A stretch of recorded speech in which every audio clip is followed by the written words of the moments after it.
wondered how truly large-scale positive change actually happens in a community. You see individual efforts, small acts maybe, but how do they actually combine, amplify, and really turn into something powerful, a movement that genuinely shifts society? It's a huge question, isn't it? And it can feel, well, a bit overwhelming sometimes. You look at these big societal problems. Yeah. And what you or I can do often feels like just a drop in the ocean. Totally. But what if there's a more deliberate way? A systematic approach, maybe, a kind of framework for channeling all those individual drops into, a rising tide, real collective action. That is exactly what we're trying to get into in our deep dive today. We're going to explore the real foundations, the practical dynamics behind building truly vibrant communities. And where are we looking for these insights? Good question. We're drawing heavily from a really unique educational program. It's called the Ruhi Institute. Yeah. And also from guidance from its international governing body. And you should think of these materials not as like abstract theories way up in the clouds, but as really practical, experience-based insights, stuff learned on the ground about how communities actually grow and how every single person can contribute to this collective systematic effort. And what's really insightful, I think, is that the materials themselves, the ones we're looking at, they're actually products of the very process they describe. How so? Well, they're about learning in action. They aren't some, top-down blueprint designed in an office somewhere. Oh, yeah. They're more like distilled wisdom coming right out of grassroots experience. It's like the instructions for building something were actually written by the people doing the building, as they went along. So if this large-scale change is about people coming together, how do they learn to do that effectively, Exactly. Which brings us to this really unique approach to learning and curriculum development you mentioned. When we talk about how the Ruhi Institute creates its materials, it's not that typical linear thing, right? Like design it, test it, evaluate it. Yeah. That's just not how it works here. No, not at all. The first step isn't in some, sterile lab or design studio. It's right there in the field, in daily life. Okay. The materials literally emerge from the practical experience of people serving in their communities. They sort of become a record of what's been learned by applying spiritual principles. And at the same time, they become an instrument for systematizing that learning, spreading it across many places. So you don't wait for the final, perfect textbook. Exactly. So you start with what you have, the best materials available. Put them into action. You act, you reflect on what happened, and that continuous practice, that cycle, it constantly refines both what you're learning and what the materials themselves become. It's dynamic, a living cycle, really, not some static checklist you just tick off. Right. And this non-linear, very practical approach, it leads to generally 3 stages for how these materials evolve before they're, fully published. Okay, what are those? First, you often have an initial outline, an I.O. Think of it like a really early draft. Basic stuff. Yeah, basic concepts, some key passages from the Bahá'í writings. Small groups in different places use this basic outline. And as they apply it, they start figuring out what actually works, what effective content really looks like on the ground. Makes sense. Then what? Well, as more action happens, more experience is gathered, that material gets refined into what's called an alpha version, or AV. Okay, alpha. So getting more developed. Exactly. Concepts might get clarified, maybe new insights are added, or perhaps some simple exercises to help with understanding or building skills. It's more solid, but definitely still a work in progress. And the final stage before publication? That leads to the pre-publication edition, or PP, like the specific material we're drawing from today, actually. Okay. At this point, it gets shared more widely, but it's still open to refinement. People keep using it in communities, and that leads to minor tweaks, revisions, until fewer and fewer changes are needed. Which signals it's pretty much ready. Yeah. Exactly. Ready for final publication. It really is a living curriculum then, isn't it? Shaped by the very people putting the ideas into practice. Absolutely. Okay, let's shift focus a bit. Let's talk about the human element, the nature of service within the administrative bodies themselves. Good idea. We're going to zoom in on one specific kind of local committee, the Area Teaching Committee. You'll hear it called the ATC. Right, the ATC. It's a key consultative body, and it plays a really significant role in developing what's called a cluster. And a cluster is? Think of it as a manageable geographic area, maybe a city and its surrounding town, something like that. It's where community building efforts are sort of concentrated. Got it. And what's really distinctive here, you mentioned earlier, is that there are no, professional administrators. That's a crucial point. Anyone, really, you, me, anyone might be asked to serve in an administrative role. How is that seen, then? It's seen as a tremendous privilege, actually, and a duty, a responsibility. But, and this is critical, it's not something you seek out. Not for personal gain or status? Exactly. No ambition involved. It's about service, pure and simple. And this is where it gets really interesting, I think. When you're serving on one of these bodies, the emphasis is on completely setting aside your personal stuff. Totally. Your likes, dislikes, your personal interests, inclinations, you have to disregard them. Wow. The focus has to be solely on the welfare and happiness of the whole community, the common good. That takes discipline. It does. There's a powerful analogy from Abdu'l-Baha, one of the central figures of the faith. Ah, yes. He compared it to a lump of iron cast into a forge. You know, the iron's qualities, blackness, coldness, hardness, they disappear. Right. And instead, the fire's qualities, the redness, the heat, the fluidity, they become visible in the iron. So it's about losing the self in the service, taking on the qualities needed for that service. Precisely. It's an analogy for that kind of self-sacrifice for a greater purpose. It's not about your ego, but becoming an instrument for something much larger. And the ultimate aim. Spiritual excellence, attaining the good pleasure of God, as the writings say, and accepting any work, any station with joy and cheerful willingness. Radiant acquiescence is the term often used. Okay, so let's make this concrete. There's a story about someone named Pablo. Yes, a great example. Pablo's a young adult, recently joined the community. He quickly got involved, became an animator for a junior youth group. So working with young teens? Exactly, guiding and empowering them. And he was also tutoring a study circle, helping adults and youth explore the teachings. Okay, so he's active. Very. Then one day, he gets a call. He's asked to serve as the secretary for a brand new area teaching committee that's just forming. Ah, the ATC. And how does he react? Initially, he feels completely overwhelmed. I can imagine. That sounds like a feeling many of us would have, faced with a big new responsibility. For sure. But then something shifts. He quickly remembers passages from the Bahá'í writings that warn against dwelling on your own weaknesses. Right. And he concludes, quite simply, no good will come from focusing on myself. That's a huge internal shift, isn't it? From self-doubt to focusing outwards. Absolutely crucial. Instead of getting stuck in his personal feelings, his thoughts turn to how his cluster has been growing, organically. What does he remember? He recalls how it all started just a simple conversation. That led to study circles starting up, then more activities multiplying. Like what? Devotional meetings, those gatherings for prayer and reflection, the junior youth program he was involved in, children's classes, people making home visits, and eventually even the election of a local spiritual assembly, the local governing council. Wow, quite a progression. It is. And then he turns to prayer. He offers these heartfelt prayers for all the people involved in these efforts. It shows that growth is gradual, isn't it? Organic, not just overnight. Definitely. And Pablo's thoughts about the faith needed for this kind of service are really insightful, too. He remembers things like, faith comprises both knowledge and the performance of good works. So, understanding and action. Yes. And also, labor is needed if we are to seek him. Ardor is needed if we are to drink of the honey of reunion with him. It takes effort, commitment. And he also finds strength elsewhere. Yes, he finds this profound assurance in the idea of divine assistance. He recalls passages like, when you call on the mercy of God waiting to reinforce you, your strength will be tenfold. Wow. And confirmations from the unseen world are encompassing all those who deliver the divine message. This reliance on a higher purpose, it's really a hallmark of this whole approach to service. So, looking at Pablo, his reaction really stands out, doesn't it? It does. He isn't puffed up with pride, nor is he paralyzed by feeling weak or inadequate. Right. And he doesn't jump in with his own big plans either. No. Instead, it's humility, prayer, focusing on the community's well-being.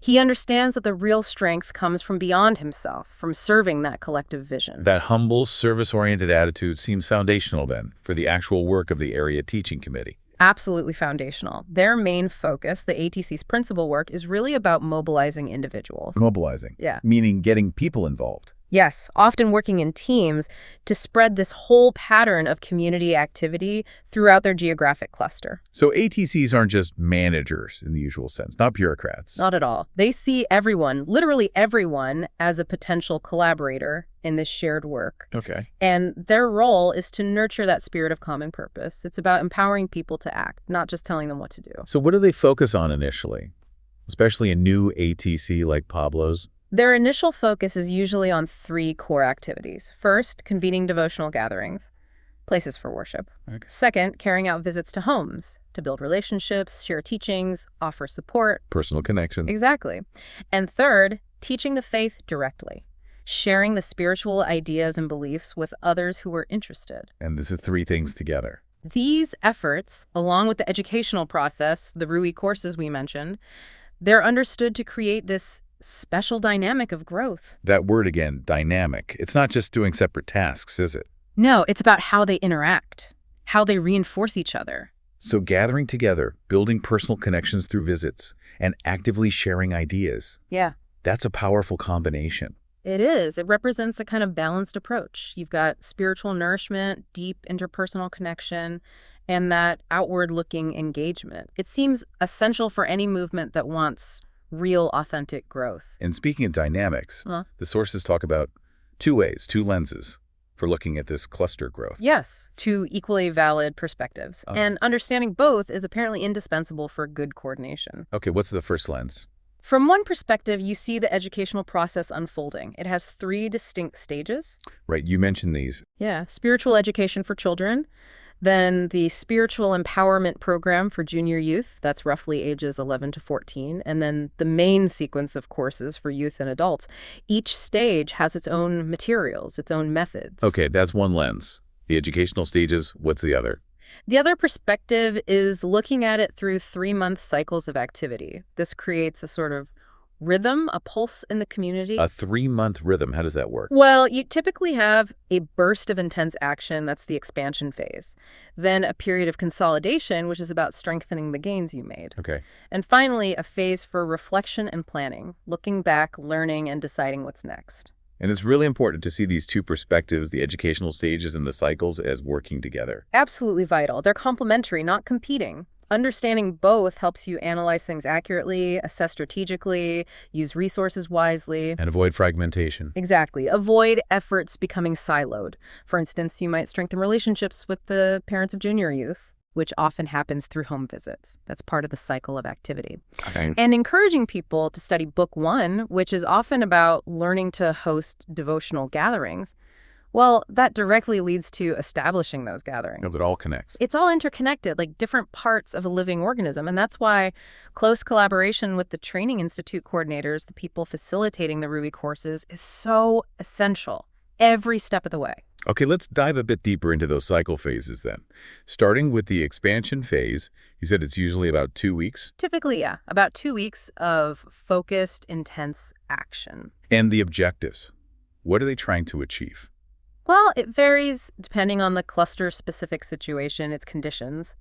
But the overall aim is usually to significantly increase participation in those core activities. Devotionals, home visits, teaching. Right. Or to discover new people who might be ready to join the community, to enroll in the faith. So what does that look like in practice? You often see teaching teams forming, going out together, a substantial increase in home visits, more direct teaching efforts, more devotional gatherings popping up. And connecting to the educational process. Yeah, it's often a time for multiplying study circles, especially Book 1 circles, and for starting new junior youth groups or children's classes. Okay. You might also see conversations happening with youth, inviting them into service, and deliberate efforts to expand activities into new neighborhoods or villages within the cluster. And you mentioned teams. Working in teams sounds important here. Very effective, yes. It offers mutual support, builds confidence. People learn together. Even if someone acts individually, it's usually coordinated within that team spirit. So this phase demands intensity. It really does. A spirit of high resolve, the materials say. It helps multiply the community's powers.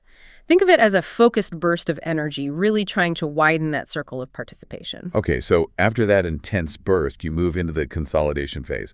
If expansion is about building momentum, what are the challenges then? What does consolidation address? That's a great question. After expansion, the big challenge is often, well, retention and integration, right? Makes sense. You don't want it to be just a flash in the pan. Exactly. So the consolidation phase is all about fortifying those increases, the gains made during expansion, making sure those new connections deepen, become sustainable. How does that happen?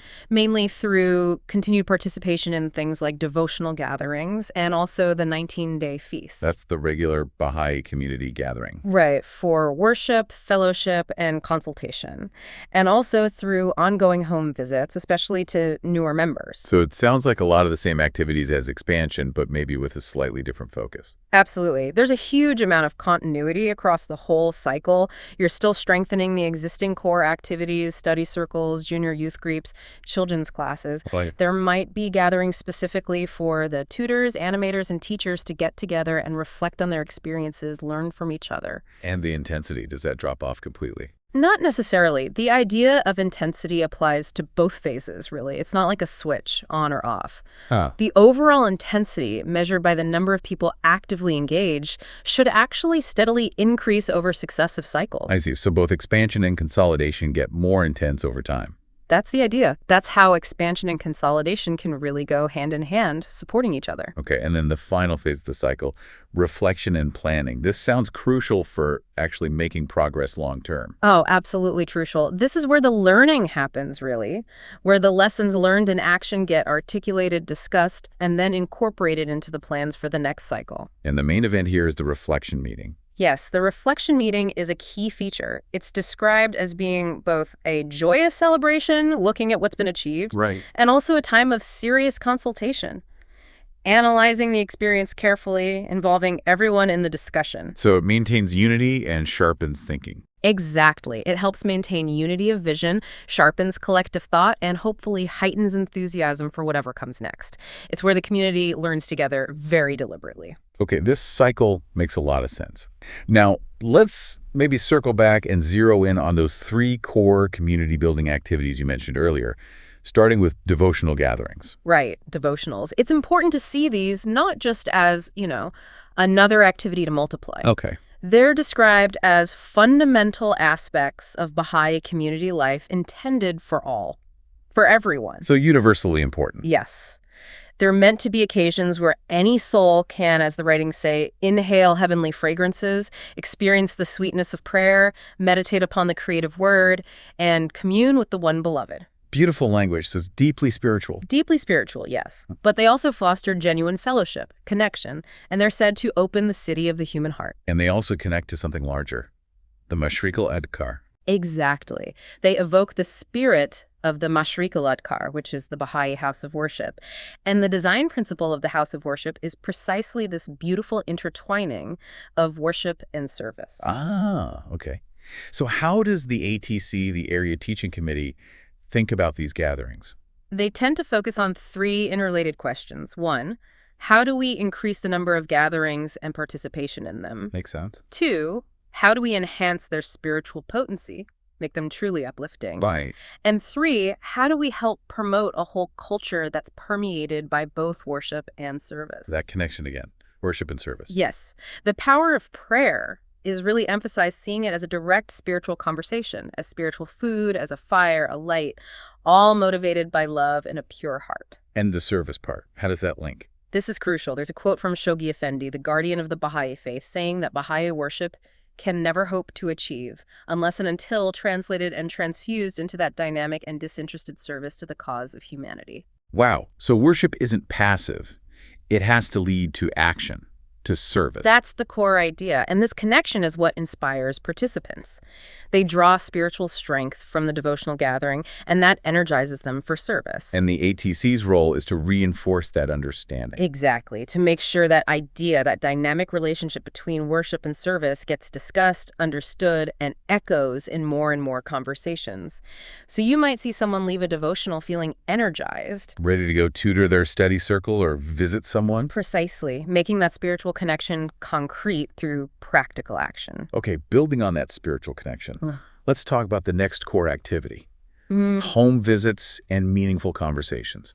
That personal connection piece. Yes, absolutely vital. There's a lovely story about a woman named Martha. Oh, yeah. She and her husband first met someone just casually at a grocery store.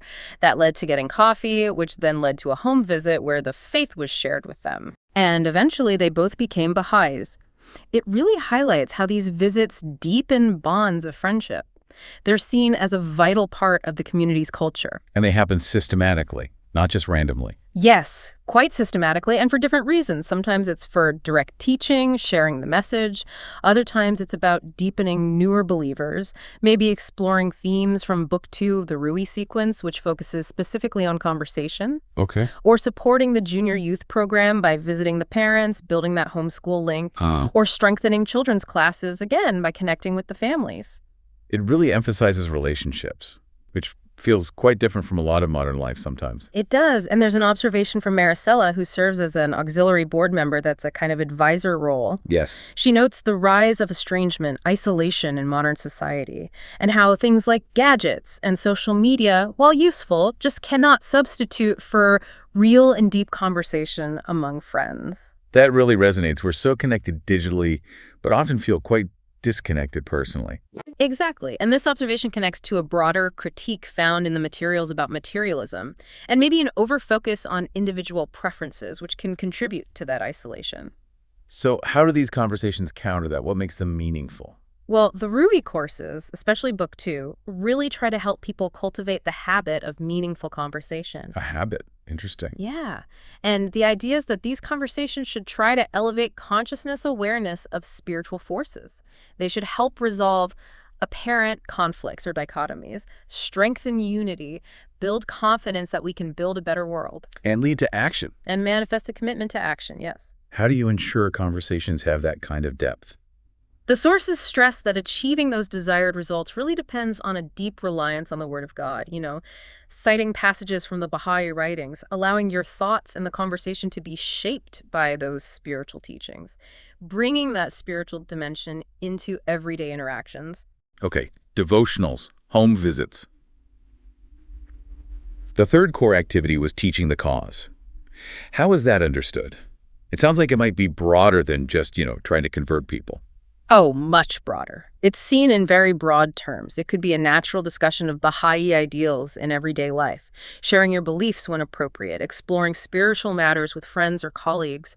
Even nurturing the young is seen as part of teaching. So it's not just formal presentations. Not at all. It's described as a fundamental duty, yes, encouraged by Baha'u'llah, but also as a natural expression of human existence, this impulse to give. Yeah, like a flame which cannot help but to give forth warmth. It signifies this state of enkindlement, a sort of spiritual passion or inspiration, both for individuals and for the whole community. And it connects being and doing. Beautifully. The idea is that refining your own character enhances your service, your teaching.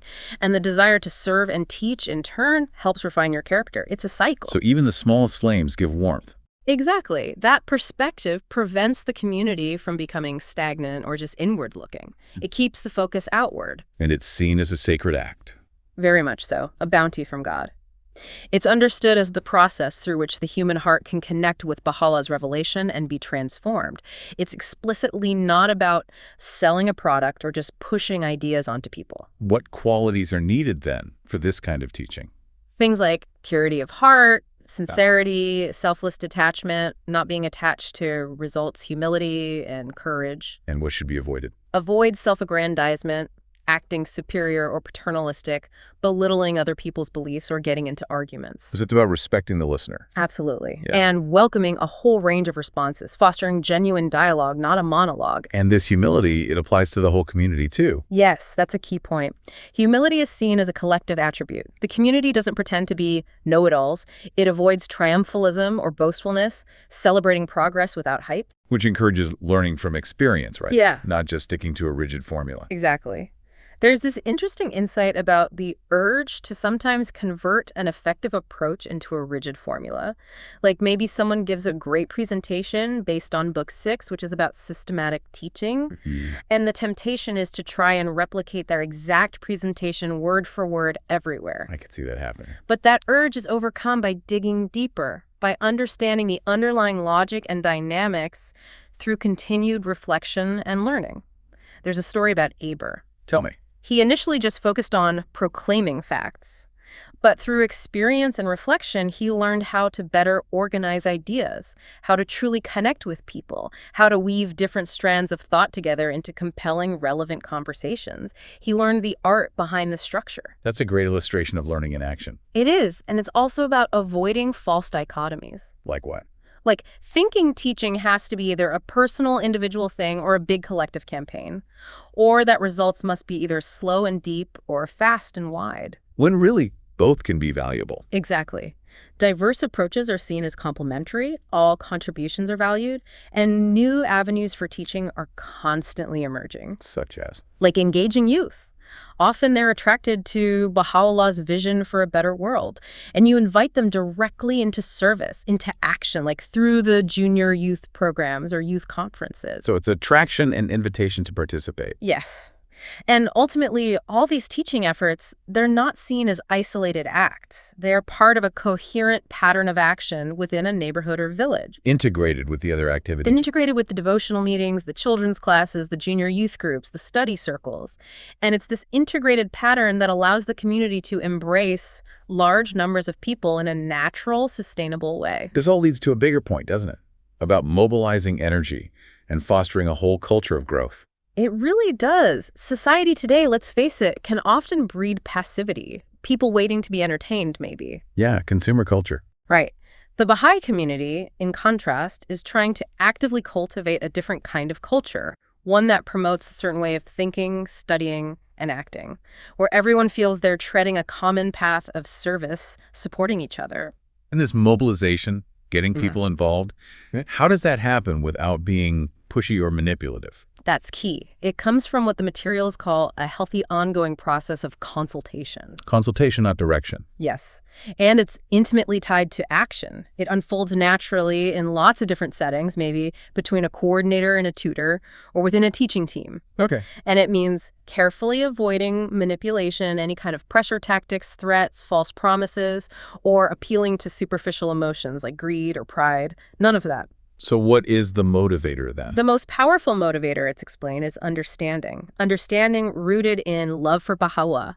This creates a deep sense of purpose that goes way beyond just, feeling useful. It's a deeper intrinsic motivation. Exactly. It comes from within. And the Area Teaching Committee, the ATC, plays a role in fostering this. Yes, by cultivating an environment where true consultation can happen.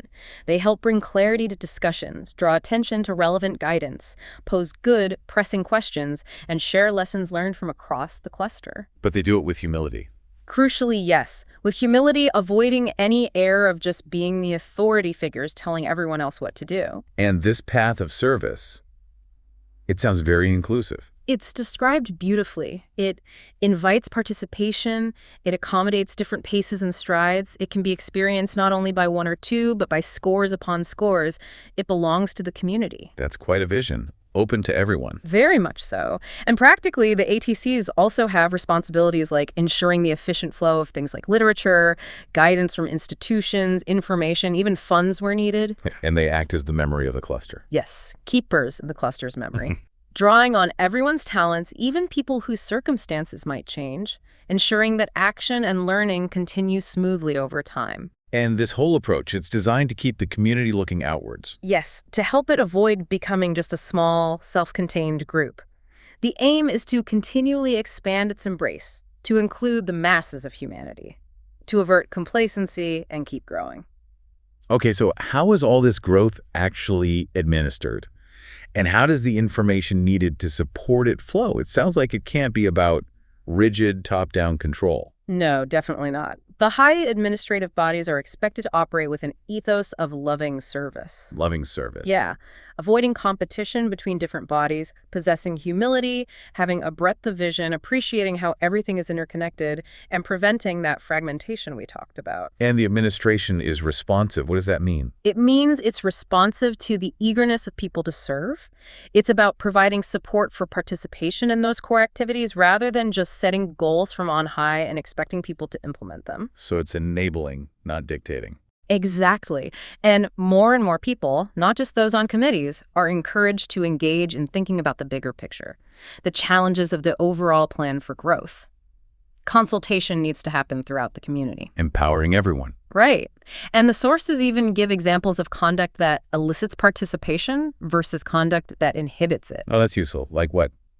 Well, encouraging contributions at whatever level of intensity someone can offer that encourages participation, promoting dynamic consultation, sharing knowledge freely, those things help. And what inhibits it? Things like dampening enthusiasm, maybe insisting everything needs committee approval before anyone can act, giving mixed messages. That kind of thing can really stifle initiative. And that quarterly reflection meeting you mentioned, Right. That's a key space for decision-making. A crucial space, yes. For grassroots decision-making, participants work together to reach consensus on where things stand, identify gaps or needs, and figure out the next steps. And insights flow upwards. Yeah, insights from smaller meetings, team reflections, they all feed into these larger cluster-wide gatherings. It aims to be a very bottom-up planning process. Okay, but for any planning or reflection to work, you need good information. Right, absolutely vital. Relevant and accurate information. Relevant and accurate. Yes. The sources point out that while too little information is obviously a problem, sometimes too much information can just cause confusion. Information overload. Right. So the focus has to be on relevance. Is this information actually helpful for the tasks at hand? It's about being precise, not just dumping data. That's a really practical point. There's an example with Anita, a children's class teacher. Yes, it illustrates this well. When Anita was teaching her class, what information did she need? Let's see, probably attendance, maybe tracking if kids memorized quotes, notes for preparing lessons, challenges she faced. Exactly. And maybe thoughts on each child's progress, some family info, overall observations about the class. She'd track that in her notebook. Yeah. Probably, as you said, more organized than our grocery lists. Probably. But then, when Anita becomes a coordinator overseeing several classes, her information needs to change, right? Yeah, she needs a different level of detail. Right. She needs to know the general progress of each class, overall attendance patterns, challenges teachers are facing, key insights they're gaining. It's more aggregated. And how would she get that information? Ideally through ongoing, meaningful, spiritually rich conversations with the teachers. Not just by sending out forms for them to fill. The way information is gathered matters too. That makes sense. The nature of the info changes with the role, and how you get it should reflect the relationship. Precisely. And this applies on a larger scale, too. There's this idea of understanding the whole population of the cluster in concentric circles. Concentric circles. It's like ripples. Kind of. You have the overall population, then maybe those who have some knowledge of the faith, then those who are connected in some way, then those actively participating in core activities, and finally, the enrolled Baha'is. Okay, I see the progression. And the area teaching committee is trying to track the growth of each of these circles. The goal is to understand how to accelerate the movement of the population through those circles towards Baha'u'llah's vision. So it's data-informed planning. Yes, but data gathered through relationships and observation, primarily. This information is essential for planning how to expand human resources, the number of active people, and accelerate growth systematically. Okay, so understanding the current reality, tracking progress. What does this all lead toward? It sounds like it leads to really envisioning accelerated growth. That's the goal. Effective planning needs a clear vision for the cluster, not just vague hopes for years down the road, but a vision for, say, a few cycles of activity ahead. Like maybe aiming to triple participation or the number of core activities in the next 9 months or year. Exactly, something tangible. And it's about building on strengths and potential, not getting bogged down dwelling on weaknesses. So what capacities are needed to make that happen? How do you build the human resources? Several things are mentioned. Increasing the number of tutors for study circles is key. Using a mix of regular study circles and maybe occasional intensive campaigns. Right. Engaging in deep conversations about people's spiritual condition and aspirations. Empowering tutors so they understand the whole institute process, not just the book they're tutoring. Identifying potential new tutors and helping them get started. And crucially, accompanying friends as they step into service. Walking alongside them. That's the capacity to train and accompany. What about the capacity for expansion? Reaching more people? That requires skills and efforts, too. Like learning how to identify receptive populations or neighborhoods, effectively engaging youth, holding devotional meetings that are truly attractive and spiritually uplifting. Those home visits. Systematic home visits, yes. Yeah. Starting new activities, a study circle, a children's class in new areas, and constantly encouraging people to study Book 1, which really is the gateway to the whole sequence of action. So the area teaching committee itself needs a really broad range of capacities, doesn't it? A holistic capacity. Absolutely. It's everything from the practical skills, mobilizing people, promoting youth engagement, multiplying devotionals, maintaining home visits, identifying receptive areas, All the way to the deeper, maybe more subtle abilities, achieving unity of vision and thought, both within the committee and in the wider community, cultivating an atmosphere of encouragement, accurately assessing the cluster's unique circumstances, and always placing the immediate tasks within the bigger picture, the growth of the community, the development of the faith, even the sweep of human history. Wow, that's quite a mandate. It is. And all of this, the sources tell us, serves a grand purpose: to release the society-building power inherent in the faith. Society-building power, that's potent. It is. And this whole process of growth, from the earliest believers finding their way to today's systematic global expansion, it's seen as continuously evolving, becoming more complex, more sophisticated over time, a learning journey for the whole world community. And it all comes back to that learning dynamic. Yes. That now familiar dynamic of study, consultation, action, and reflection.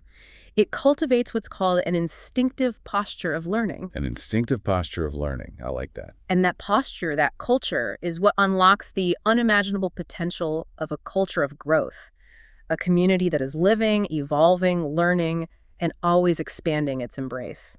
So we've really taken quite a journey in this deep dive. We've looked at how large-scale positive community change can actually happen, moving beyond just individual efforts. Yeah, we explored that unique learning approach of the Ruhi Institute, how the materials themselves grow out of action. Right. And we looked at the spiritual side, the practical dynamics of service, especially through the lens of the area teaching committee. Seeing how individuals, communities, and institutions can learn together systematically to foster this kind of growth. It's a powerful framework, isn't it? It shows how collective action, when it's driven by values and spiritual principles, can lead to really profound, lasting transformation. Definitely. And these aren't just, specific practices for one group. They feel like universal principles, applicable much more widely for anyone interested in building better, more vibrant communities anywhere. So thinking about all this, what does it mean for you listening right now? How might applying these principles of systematic learning, that cycle of action, reflection, consultation, study, how might applying that to your own pursuits, whether they're personal goals or collective efforts you're involved in, how might that unlock some unimaginable potential for growth and positive change in your own life and in the communities you touch? That's a great question to ponder. Maybe think about this. What small step could you take, perhaps even this week, to integrate your being, your values, your sense of purpose, and your doing your concrete actions more deeply? What might doing that reveal about the sacred that can be found even in everyday action?